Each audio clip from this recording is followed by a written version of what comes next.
O fato mais importante da história russa em um documentário inédito. Invasão bolchevique. Assista agora, só na Brasil Paralelo. Em 1789 a gente teve a Revolução Francesa, disso saiu Napoleão Bonaparte. Napoleão Bonaparte tentou dominar o planeta, basicamente, inclusive invadindo vários territórios, tentando buscar isso, travou guerra com a Rússia, perdeu para o inverno russo, um famoso campeão de guerra, muito difícil de combater. É um inverno que no norte chega a fazer menos 30, menos 35, realmente não é para quem não está acostumado. Isso explica até a quantidade de vodka que é consumida no país. E como que a gente sai desse contexto de Napoleão Bonaparte e guerra, né?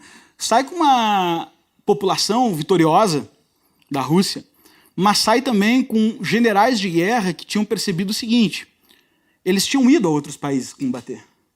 E eles tinham visto que era possível uma vida diferente da vida que eles levavam na Rússia. Uma vida com constituição, por exemplo. A Rússia não tinha constituição.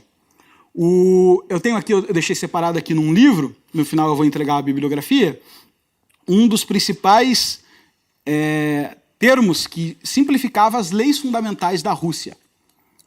A principal lei da Rússia, naquele momento, que os generais tinham visto as constituições e visto os países modernos, era: Sua Majestade é monarca absoluto, não obrigado a responder por suas ações a ninguém no mundo, e tem o poder e autoridade para governar seus estados e terras como soberano cristão, de acordo com seu desejo e boa vontade. Então, não tinha nada que pudesse questionar o rei russo naquele momento. Não se tinha nenhuma opção. Era o que ele queria fazer e ponto final.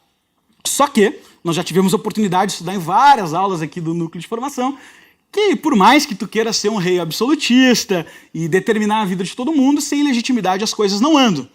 Então, diferente de Pedro Grande, que nós vimos na aula anterior, de Catarina Grande, que foram monarcas absolutistas com uma pilha de críticas que nós poderíamos fazer, principalmente com os olhos de quem está vivendo hoje, né, não está vivendo a época, que entenderam o seu tempo e governaram conforme o seu tempo. O final da dinastia Romanov está totalmente não fazendo isso. Eles estão continuando governando o mundo como 1700, como 1600, só que não é mais o mesmo mundo. As pessoas estão lendo, as pessoas estão indo à escola, as pessoas estão pegando trem e os caras estão começando a se perguntar: por que eu estou guerreando por esse cara? Por que eu não tenho nada para comer? Esse cara vive num palácio de inverno, que é o belíssimo palácio da Rússia. Por que isso está acontecendo? Então era um momento de questionamento e de mudança constante de monarca.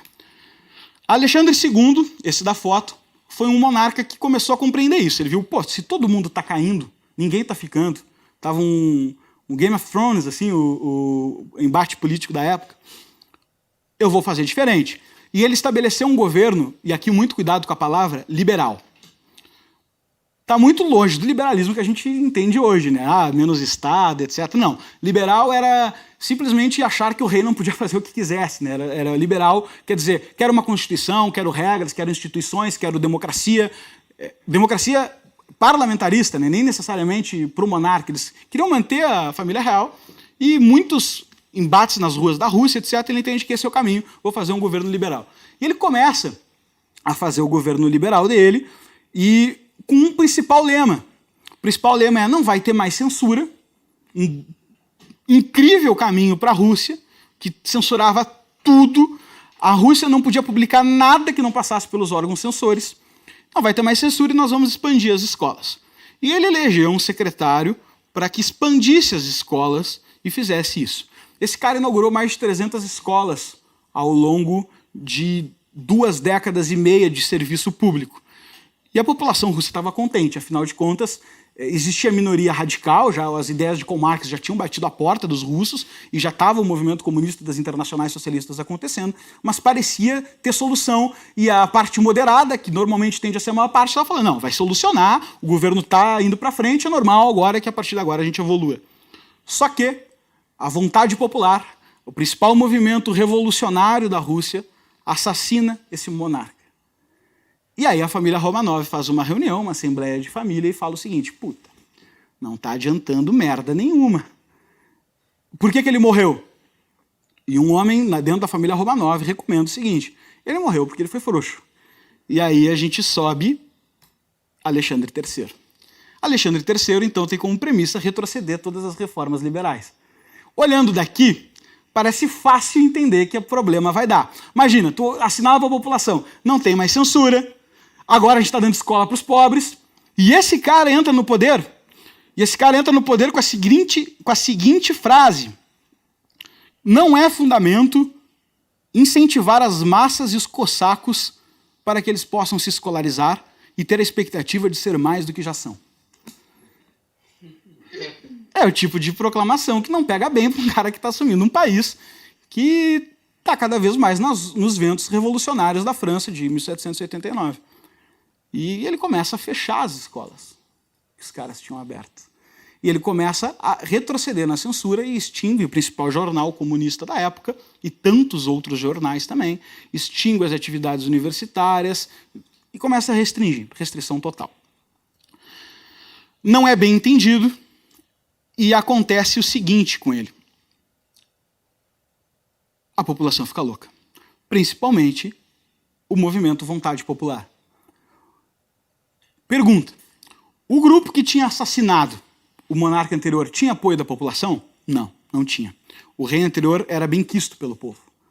Agora, com esse novo rei sendo da mesma família, abria-se a premissa necessária para que o movimento revolucionário justificasse a sua ação. E eles começaram uma estratégia. O movimento revolucionário já era muito pujante, já era muito intelectualizado, era basicamente a inteligência russa. O movimento revolucionário não se tratava do proletariado, nunca se tratou, a gente vai ver isso aqui. Era a inteligência, eram os intelectuais da Rússia que o faziam. E eles começam a discussão disso tudo e falaram: olha, a gente tem a brecha perfeita para jogar nas costas da família Romanov que está acontecendo. E eles vão fazer uma tentativa de assassinato desse monarca, que talvez seja o grande caminho sem volta da Revolução. Essa história toda vai se travar através de 3 nomes, que a gente conhece como Stalin, Lenin e Trotsky.